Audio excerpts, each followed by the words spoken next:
The inverted mount kit for the Poly Studio X30 will allow you to maintain a clean look in your room while having the X30 mounted under the monitor. The kit includes the VESA mount, wall mount, updated front X30 screen, extension brackets, and various screws. Measure the distance you will need the X30 to have for its cables to run behind the monitor. Use the to attach to the mount based upon your measurements. Secure the bracket to the codec mount.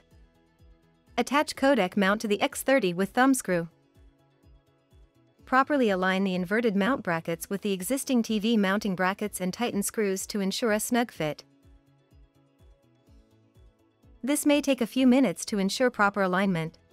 It is recommended to pre-wire the HDMI cable to the TV and run your other cables to make the final steps easier. Carefully remount the TV, connect cables to the X30 and attach to the inverted mount. The next step is to carefully replace the existing front screen from the X30 with the included screen. Do not use the existing screen. You can discard that or keep for later use. The final step is to navigate to the X30's web interface. Under Video Inputs, you'll see Orientation. Under Orientation, select Inverted. This will flip the image so you'll see it right side up.